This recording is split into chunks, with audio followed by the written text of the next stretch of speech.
জগৎপুর গ্রামের একজন মধ্যবিত্ত ব্যবসায়ী মনোজের স্ত্রী কুন্তলা বিয়ের প্রায় ৩ বছর পর সন্তান ধারণ করতে পারে। বিয়ের ৪ বছরের মাথায় তাদের একটি কন্যা সন্তান হয়।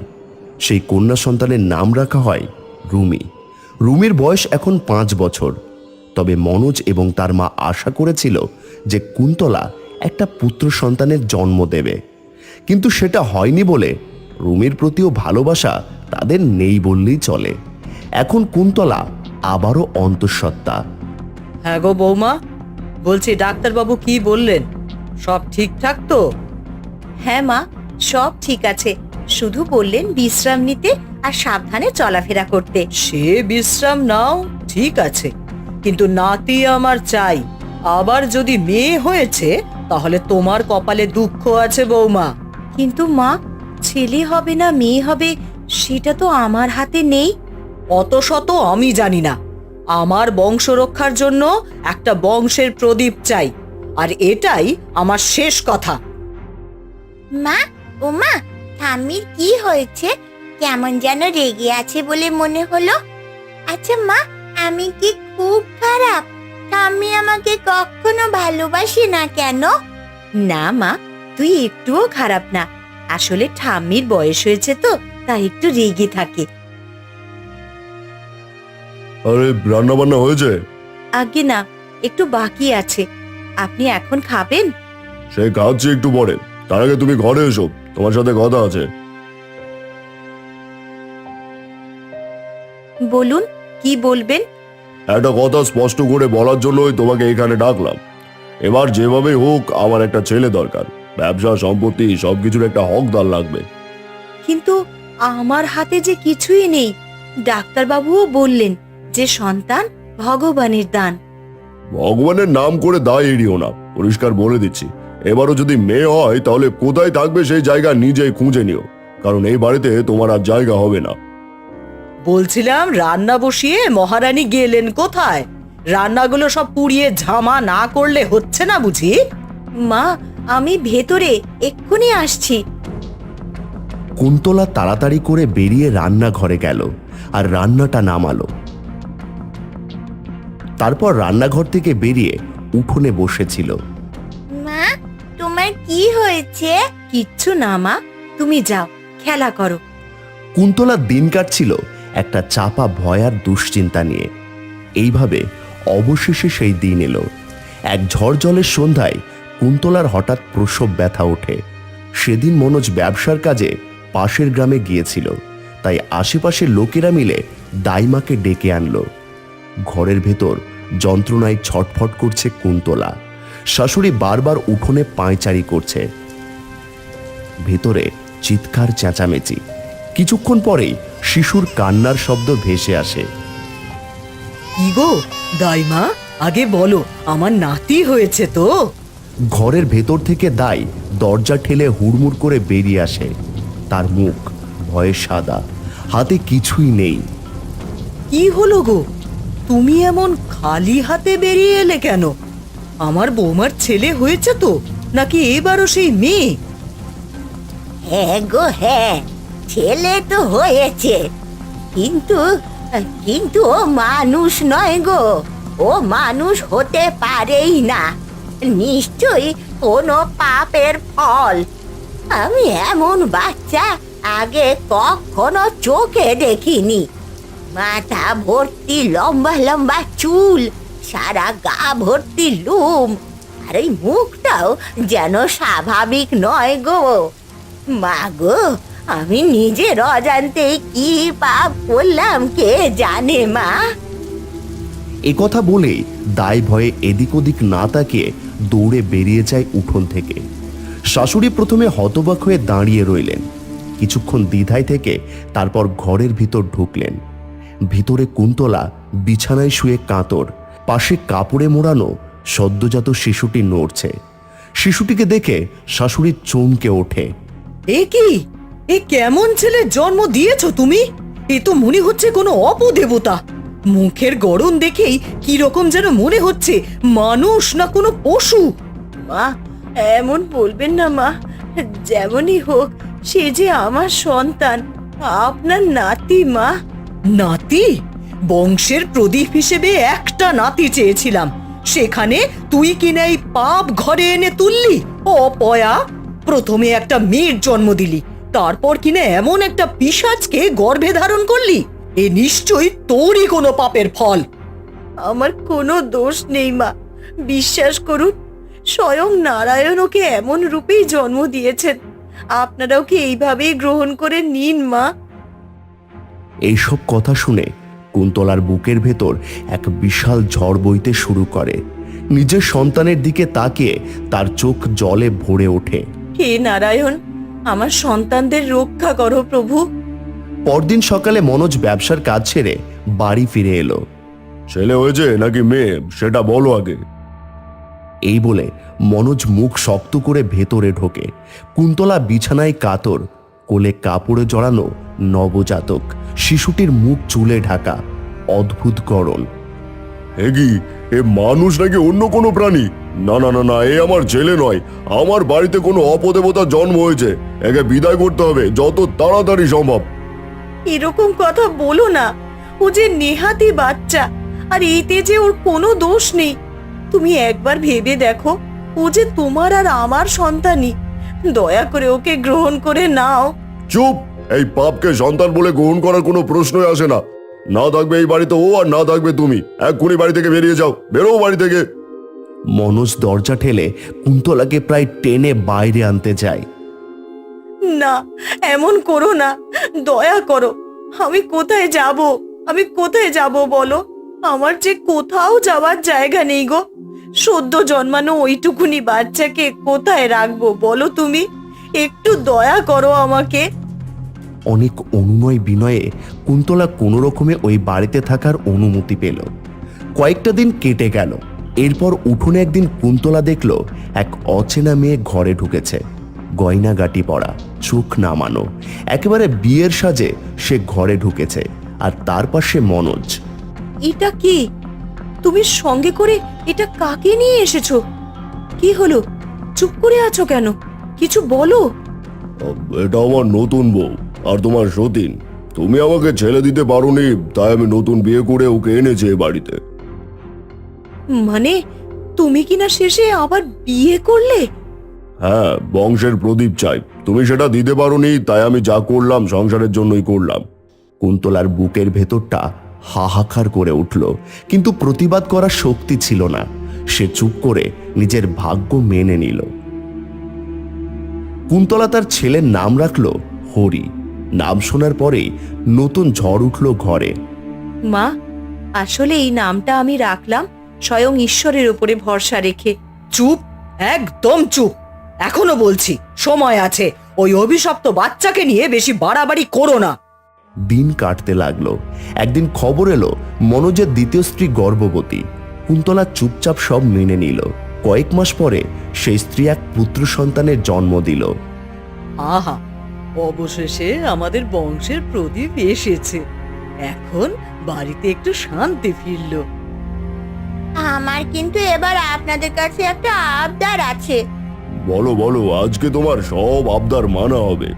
ওই কুন্তলাকে আজকেই বাড়ি থেকে দূর করতে হবে। ওর ওই অভিশপ্ত বাচ্চার সাথে আমার ছেলে কিন্তু বড় হোক, আমি সেটা চাই না। বেশ, আমি আজই সেই ব্যবস্থা করছি। এমনিতেও ওকে বাড়িতে রেখে কোনো লাভ নেই, শুধু শুধু খরচ বাড়ছে। কুন্তলা, কুন্তলা, এদিকে এসো। হ্যাঁ বলো।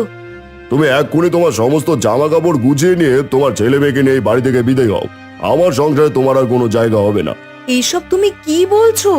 তুমি দুটো ছেলে মেয়ের বাবা। তুমি দয়া করে আমাকে এখান থেকে তাড়িয়ে দিও না। এইসব চিড়ে বেচানো কথা বলে লাভ নেই। আমি যা বলার বলে দিয়েছি। এরপর না গেলে আমাকে তোমাদের ঘাড় ধাক্কা দিয়ে বের করতে হবে, যেটা আমি করতে চাই না। তাই বলছি, ভালোই ভালোই দূর হয়ে যাও এখান থেকে। পরের দিন ভোর হতে না হতেই মনোজ আর তার মা মিলে কুন্তলা, হরি আর রুমিকে বাড়ি থেকে বের করে দিল। মা, বাবা তো আমাদেরকে বের করে দিল। এবার আমরা কোথায় যাব? সেটা যে আমি নিজেও জানি না রে মা। তবে তুই চিন্তা করিস না, কোনো না কোনো একটা ব্যবস্থা ঠিক হয়ে যাবে, দেখিস। এমন সময় আকাশ মেঘলা করে এলো প্রচন্ড ঝড় বৃষ্টি। মা, এবার আমরা কোথায় যাব? এই যে বিশাল ঝড় বৃষ্টি হচ্ছে। হে নারায়ণ, রক্ষা করো প্রভু। প্রচণ্ড ঝড়ের পরিস্থিতিতে কুন্তলা রুমিকে নিয়ে কোথায় যাবে বুঝতে পারছিল না। সে বৃষ্টির মধ্যে দাঁড়িয়েছিল। রাস্তার মাঝে এমন সময় একটা গাছ মাথায় ভেঙে পড়তে যাচ্ছিল। মা, সাবধান! তখনই অলৌকিকভাবে ওই গাছটা পড়ার সময় হরির আঙুলে লেগে তার একটু আঘাতে গাছটা দুই খণ্ড হয়ে অন্যদিকে গিয়ে এমনভাবে পড়ে যেখানে মাঝখানে কুন্তলা আর তার দুই পাশে গাছের ভাঙা দুটো অংশ। এই কি, এটা কিভাবে হলো? আমি এখনো বেঁচে আছি। হে নারায়ণ, তুমি রক্ষা করলে প্রভু। তারপর অদ্ভুতভাবে মুহূর্তের মধ্যে আকাশও ধীরে ধীরে পরিষ্কার হয়ে গেল। ঠিক এমন সময় হরি হেসে উঠল। তারা হাঁটতে হাঁটতে জঙ্গলে গিয়ে পৌঁছলো। তখন প্রায় সন্ধে হয়ে গেছে। না, আর হাঁটা যাচ্ছে না। এখানেই মনে হচ্ছে রাতটা কাটাতে হবে। মা, এই জঙ্গলে রাতে থাকলে যে জঙ্গলের পশু পাখিরা আমাদেরকে ছিঁড়ে খাবে। আর যে কোনো উপায় নেই মা, এখানেই থাকতে হবে আমাদের। তুই চিন্তা করিস না, আমি কিচ্ছু হতে দেব না তোদের। কুন্তলা রুমি এই হরিকে নিয়ে একটা গাছের গোড়ায় বসলো। মা, ও মা, খুব খিদে পেয়েছে। মাথাটাও কিরকম যেন করছে। জঙ্গলে গিয়ে যে খুঁজবো কোনো ফলমূল পাই কিনা সেই উপায়ও তো নেই। এখন কি যে করি? মেয়েটাকে আমি কি খেতে দিই? এমন সময় গাছের ওপর থেকে কয়েকটা ফল পড়ল নিচে। মা, এই দেখো, এই গাছটা মনে হয় আমাদের ফল খেতে দিল। হে ঈশ্বর, তুমি বারবার কোনো না কোনো ভাবে ঠিকই আমাদের পথ দেখিয়ে দিচ্ছ। এইভাবেই পাশে থেকো আমাদের। এরপর রুমি কুন্তলার কোলে মাথা রেখে শুয়ে পড়ল। হরি আর রুমিকে ঘুম পাড়ানোর পর কুন্তলাও ঘুমিয়ে পড়ল। পরের দিন সকালে সূর্যের আলোয় চোখ খুলল কুন্তলার। সূর্যের আলোয় ঘুম ভাঙছে। ঘুম ভাঙতেই দেখল হরি ঘুম থেকে উঠে গেছে আর সে খিলখিল করে হাসছে। কিরে, হাসিস কেন? এই জঙ্গলে রাত কাটাতে বুঝি খুব ভালো লেগেছে? একথা বলার পরেই কুন্তলা সামনে তাকাতেই একটা কাঠের তৈরি বাড়ি দেখতে পেল। এ কি, এই বাড়িটা এখানে কোথা থেকে এলো? কালকে তো এখানে কোনো বাড়ি ছিল না। তাহলে এসব কি হচ্ছে আমাদের সাথে? মা, এখানে এই বাড়িটা কি তুমি বানিয়েছো? এটা কি আজ থেকে আমাদের বাড়ি মা? না, আমি বানাইনি। আমি ঘুম থেকে উঠে দেখছি এই বাড়িটা এখানে। তাহলে তো এই জঙ্গলে থাকার থেকে ভালো আমরা এই বাড়িটাতেই থাকি। কার না কার বাড়ি এখানে থাকাটা কি ঠিক হবে? দেখে তো মনে হচ্ছে নতুন বাড়ি। আমরা আপাতত থাকি, তো তারপর যার বাড়ি সে আসলে না হয় অন্য কোথাও চলে যাব। আচ্ছা বেশ, এছাড়া তো আর কোনো উপায়ও নেই এখন। এরপর থেকে কুন্তলা তার ছেলে মেয়েকে নিয়ে ওই বাড়িতেই থাকা শুরু করলো। এইভাবে কয়েক বছর কেটে গেল। তাদের থাকার জায়গার আর কোনো অসুবিধে হলো না। শুধু খাবারটুকুই জোগাড় করে নিতে হতো কুন্তলাকে। নকশি কাঁথা বুনে তার ব্যবসা দাঁড় করাচ্ছিল কুন্তলা, আর সেখান থেকে পাওয়া টাকা দিয়ে তাদের সংসারও চলে যেত। রুমির প্রায় 20 বছর বয়স হয়ে গেছে আর হরির বয়স 14 বছর। উফ, কি করছিসটা কি? একটু দেখে দৌড়া। পড়ে গেলে তো তখন আবার বদ্যির কাছে ছুটতে হবে। তুমি চুপ করো তো, তুমি দেখে যেতে পারো না? আহ হিরণ, কিভাবে কথা বলছো তুমি তোমার বাবার সাথে? বেশ করেছি, আবার বলবো তুমি কি করবে? যত সব, শান্তিতে খেলতেও দেয় না। ছেলেটাকে একেবারেই মানুষ করতে পারলাম না গো। কি জানি পরে কপালে কি আছে। দেখতে দেখতে আরো 10টা বছর কেটে গেল। কুন্তলার ব্যবসা দাঁড়িয়ে গেছে। এখন তাদের অনেক অর্থ সম্পত্তি, আর রুমিরও বিয়ে হয়ে গেছে। অন্যদিকে হিরণেরও বিয়ে হয়ে গেছে। মনোজদের ব্যবসা একদম তলানিতে গিয়ে ঠেকেছে। মনোজের শরীর অনেকটা ভেঙে গেছে। বর্তমানে তাদের না খেয়ে দিন কাটানোর মতো অবস্থা হয়েছে। সেই যে কুন্তলাকে বাড়ি ছাড়া করলাম, তারপর থেকে কেমন জানি আমার ব্যবসা একটু একটু করে শেষ হতে শুরু করলো। শুনেছি এখন নাকি ওরা এই গ্রামের শেষ প্রান্তে যে জঙ্গল আছে সেখানেই নাকি থাকে। তা শুনলাম বেশ অনেক টাকা পয়সাও হয়েছে ওদের এখন। তা বলছিলাম এখন না হয় ফিরিয়ে আনলে হয় না দিদিকে? ফিরবে কি?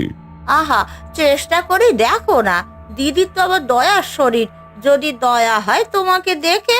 বেশ, তাহলে কাল সকালে ওদের বাড়িতে যাবো। সেদিন রাতে গ্রামে ডাকাত পড়ল। শুধু ধন সম্পদ লুট করা নয়, তারা এক এক করে গ্রামের কয়েকজনকে মেরে দিচ্ছিল। মনোজের বাড়িতেও ডাকাত গিয়ে সবাইকে বের করে আনলো। গ্রামের লোকেরা যাতে তাদের উপর আক্রমণ করার সাহস না পায়, তাই মনোজ আর তার ছেলে হিরণকে ডাকাতরা নিশানায় রাখলো। চল চল বলছি। বলছিলাম যে আমাকে ছেড়ে দিন, আমার কাছে কোনো টাকা নেই। বাবাকে তো আপনারা নিয়ে যাচ্ছেন, তাহলে আবার আমাকে নিয়েও টানাটানি করছেন কেন? চুপ, একদম চুপ, বেশি কথা না বলে আমাদের সাথে চল। গ্রামের এইরকম অবস্থার কথা গিয়ে পৌঁছলো কুন্তলার হরির কানে। একথা শোনা মাত্রই হরি ঘর থেকে বেরিয়ে আসতে যাচ্ছিল। এই রকম বিপদের দিনে তুই কোথায় যাচ্ছিস বাবা? এইভাবে একা যাস না। আমাকে নিয়ে তুমি চিন্তা করো না মা, এই গ্রামের লোকেদের বিপদ হয়েছে, আর আমাকে যেভাবেই হোক এই গ্রামকে রক্ষা করতেই হবে। এই বলে হরি ঘর থেকে বেরিয়ে যায়। কুন্তলাও তার পেছন পেছন আসে। এরপর হরি গিয়ে পৌঁছায় সেইখানে যেখানে ডাকাতরা গ্রামের লোকেদের এক এক করে মারছিল। কারা তোমরা? তোমরা ধন সম্পদ লুট করতে এসে আমাদের গ্রামের লোকজনকে এভাবে মারছো কেন? হিরণ আর মনোজ তখন ডাকাতদের কাছে বন্দী। সেই বন্দী অবস্থাতেই তারা হরিকে দেখল। হরিকে দেখা মাত্রই হিরণের বুঝতে অসুবিধা হলো না এটা অন্য কেউ নয়, বরং তার ছেলে হরি, কারণ গোটা বিশ্বে এরকম কাউকে খুঁজে পাওয়া যাবে না। ডাকাতটা হরিকে দেখে ভয় পেয়ে গেল, আর তার মাথা থেকে কাঁধ ঘাড় সবকিছু সিংহের মতো, তার হাত পা সব মানুষের মতো। এ আবার কোন প্রাণী? এ তো সিংহ মনে হচ্ছে। আরে না না, এটা মানুষ দেখছিস না, কথা বলছি তো।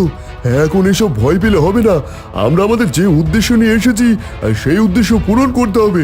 তাই জন্য মার ওকে, ওকে মার, এদের দুটোকে নিয়ে চল এখান থেকে। হিরণ, মনোজ আর গ্রামের কয়েকজনকে নিয়ে যেতে যাচ্ছিল ডাকাতরা। এমন সময় হরি গিয়ে তাদের পথ আটকায়। সেই সময় তাদের সাথে হরির খুব মারামারি হয়। রাগের মাথায় এক পর্যায়ে হরি তার হাতে ধারালো নখ দিয়ে ডাকাতদের মধ্যে এক একজনকে হিংস্রভাবে পেট চিরে ছিন্ন বিচ্ছিন্ন করে দেয়, আর হিংস্রভাবে গর্জন করে ওঠে।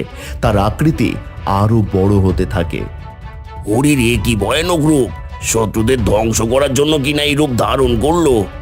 কুন্তলা এসে ওখানে পৌঁছয়। হরির এই রূপ দেখে কুন্তলা হাত জোর করে নেয়। কে তুই বাবা? এই যে কোনো সাধারণ মানুষ হতে পারে না। আমাকে ক্ষমা করে দাও, আমি পাপ করেছি। আমার বাড়িতে তুমি ফিরে এসো।